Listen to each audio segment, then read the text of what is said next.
हाँ तो बच्चों, हम जो पिछले वीडियो में पढ़ रहे थे सेफ्टी फ्रॉम फायर की आग से बचने के दौरान हमें कौन कौन से सेफ्टी रूल्स हैं उनको हमें फॉलो करना चाहिए।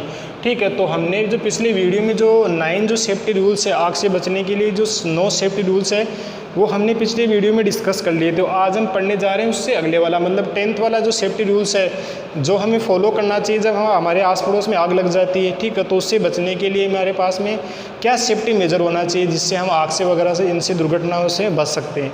जिसमें जो 9 हमारे पास में जो सेफ्टी मेजर्स वो हमने डिस्कस कर लिया था। अब हम पढ़ेंगे 10th वाले को। Vacate the building and do not use the lift instead use of stair. इसका मतलब ये हो गया कि वेकेट द बिल्डिंग, वेकेट का मतलब होता है खाली करना। जब आपकी बिल्डिंग में आग लग जाती है तो आपको क्या करना है, सबसे पहले जो बिल्डिंग है उसको जल्दी से ही आपको खाली करना है। ठीक है, and do not use the lift. आपको लिफ्ट से ही, यदि आप ऊपर वाले किसी मान लो 15 फ्लोर पे हो, ठीक है, तो आप जब ग्राउंड लेवल पे आते हो तो आपको वहाँ पे लिफ्ट यूज़ नहीं करना है। किससे आओगे, इंस्टेड यूज ऑफ स्टेयर। आपको किससे आओगे, सीढ़ियों से। क्योंकि लिफ्ट में आप क्यों नहीं आ सकते, यदि मान लो आप 15वीं मंजिल पे हो, नीचे वाली जो 2 फ्लोर है वहाँ पे आग लग रही है, वो तो आप जो 15वीं मंजिल से नीचे पहले वाली मंजिल पे आने की कोशिश करोगे। ठीक है, तो जल्दी से आने के लिए आप लिफ्ट यूज़ करोगे। तो हमेशा लिफ्ट यूज़ नहीं करनी चाहिए। लिफ्ट यूज़ क्यों नहीं करनी चाहिए, क्योंकि जो लिफ्ट होती है वो किससे चलती है, इलेक्ट्रिसिटी से, बिजली से चलती है। तो उसमें बिजली के जो वायर वगैरह उसके अंदर फिक्स रहते हैं।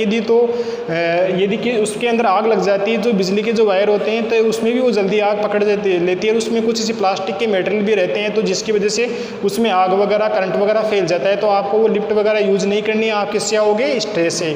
स्टेज का मतलब क्या होता है, सीढ़ियों से ही आओगे। ये हमारे पास में 10th वाला सेफ्टी मेजर का पॉइंट हो गया। उसके बाद में 11th वाला है, if you cloth catch the fire roll yourself in mud. यदि आपकी बाय द वे किसी वजह से कपड़ों में आग लग गई है तो आपको क्या करना है, catch roll yourself in और मड। तो आपको जल्दी से ही आपको क्या करना है कि जो अपने आप को क्या करना है कि कीचड़ में ऐसे उलेट लेना है, मतलब कीचड़ में आपको लेट जाना है। ठीक है, do not run as the fast fire will get more oxygen and aggravated का मतलब तो बहुत ज़्यादा उत्तेजित हो जाना। ठीक है, तो आपको क्या करना है कि जैसे सपोज करो आपके कपड़ों में आग लग गई तो आपको और ज़्यादा भागना नहीं चाहिए क्योंकि आप जैसे आप भागोगे तो ऑक्सीजन आपकी बॉडी से टकराएगी और आपकी जो आग है वो और ज़्यादा बढ़ेगी। तो उससे बचने के लिए आपको क्या करना चाहिए कि अपने आप को जो मिट्टी है, ठीक है, कीचड़ वगैरह, उसमें आपको लेट जाना चाहिए। ठीक है, और बिल्कुल तेज़ नहीं दौड़ना चाहिए। यदि तेज़ दौड़ोगे तो बॉडी से ऑक्सीजन ज़्यादा टकराएगी। ठीक है, और वो आग है, आग को ऑक्सीजन और मिलेगी, वो आपकी आग है वो बुझ नहीं पाएगी। ठीक है, तो वो आग और ज़्यादा बढ़ेगी। तो ये हमारे पास में जो 11th वाला जो सेफ्टी मेजर्स का पॉइंट हो गया कि जब भी आग वगैरह आपकी बॉडी के कपड़ों में लग जाती है, ठीक है, तो आपको क्या करना है, अपने आप को कीचड़ में, मिट्टी में लपेट लेना है या मिट्टी में लेट जाना है। ठीक है, और आपको बिल्कुल तेज़ नहीं दौड़ना है। यदि तेज़ दौड़ोगे तो आपकी आग है वो और ज़्यादा बढ़ जाएगी। तो आज हमने जो वीडियो में जो डिस्कस किया था, जो 11 के जो सेफ्टी मेजर्स के जो पॉइंट है कि जिसके द्वारा हम आग से बच सकते हैं। ठीक है, तो अब हम पढ़ने जा रहे हैं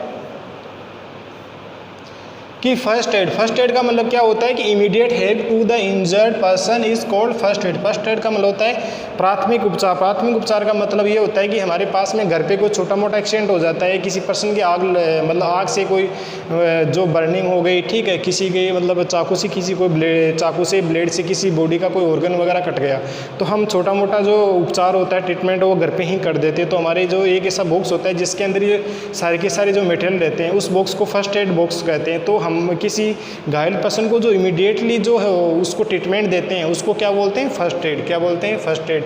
तो first aid for Burns, first aid का मतलब क्या हो गया, प्राथमिक उपचार। फॉर बर्न्स का मतलब होता है जैसे किसी पर्सन है उसकी यदि वो जल गया तो हमें फर्स्ट एड कौन सा देना चाहिए, उस पर क्या करना चाहिए हमें।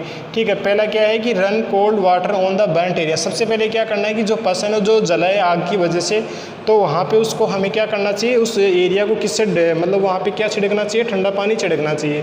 पहला पॉइंट। सेकंड क्या हो गया, अप्लाई एंटीसेप्टिक क्रीम और लोशन ऑन द एरिया। आपको क्या करना है, एंटीसेप्टिक क्रीम और लोशन है, ठीक है, जिससे वगैरह घाव वगैरह उसके जलन वगैरह नहीं रहेगी। ठीक है, तो वो वहाँ पे आपको लगाना चाहिए। ठीक है, उसके बाद में थर्ड पॉइंट हो गया, you can also apply some coconut oil. ये हमारे पास में 2 पॉइंट तो हो गए सेफ्टी पॉइंट की कि हमें एक तो क्या है एंटीसेप्टिक क्रीम या लोशन लगाना चाहिए, उस पर ठंडा पानी छिड़कना चाहिए। इसके अलावा आपको क्या करना चाहिए कि वहाँ पे आप कुछ नारियल का तेल वगैरह भी लगा सकते हो, जिससे आपके बर्निंग में जो हीचिंग है वो नहीं रहेगी। तो ये हमारे पास में जो फर्स्ट एड के पॉइंट हो गए, फर्स्ट एड फॉर बर्न्स की। आपके जब किसी बॉडी पे किसी ऑर्गन है यदि वो जल जाता है तो आपको फर्स्ट एड मतलब प्राथमिक उपचार में क्या क्या करना चाहिए। तो ये हो गया फॉर बर्न्स, मतलब जलने के दौरान आपको क्या क्या फर्स्ट एड अपनाने चाहिए। उसके बाद में क्या है, first aid from fractures. Fractures का मतलब हो गया कि हमारे जो बॉडी के ऑर्गन्स होते हैं उनके बीच में कई वजह से, किसी टूटने की वजह से या किसी और वजह से उनके बीच में क्रैक आ जाता है, दरार आ जाती है, तो उसको बोलते हैं फ्रैक्चर्स। ठीक है, तो पहले हमें क्या है कि हमारी बॉडी की कोई ऑर्गन है जिसमें फ्रैक्चर आ गया तो आपको क्या करना है, डू नॉट पैनिक। आपको किसी प्रकार की पैनिक नहीं होना है, मतलब आपको ऐसे घबराने की ज़रूरत नहीं है कि फ्रैक्चर हो गया। ठीक है, तो आपको क्या करना है कि डू नॉट पैनिक नहीं होना है, पहला पॉइंट। दूसरा क्या है, in case of a fracture provide a sling and take the patient to an orthopaedist. ठीक है, तो आपको क्या करना है, इससे एक स्लिंग होती है। स्लिंग क्या होती है कि इस कपड़े की सी एक थैले टाइप का एक स्ट्रक्चर होता है जिसका एक जो सिरा होता है वो हम गर्दन में टांगते हैं, और एक जैसे सपोज करो हाथ में फ्रैक्चर हो गया तो एक सिरा उसका हाथ में से उसको फिक्स करते हैं। ठीक है, तो उससे क्या है कि जो बॉडी का जो ऑर्गन है हाथ वो एक जगह फिक्स रहेगा, वो इधर उधर मूवमेंट नहीं करेगा, तो बोन से वो जल्दी से ही जुड़ सकती है, उसको इलाज हुआ है वो जल्दी से ही हो सकता है।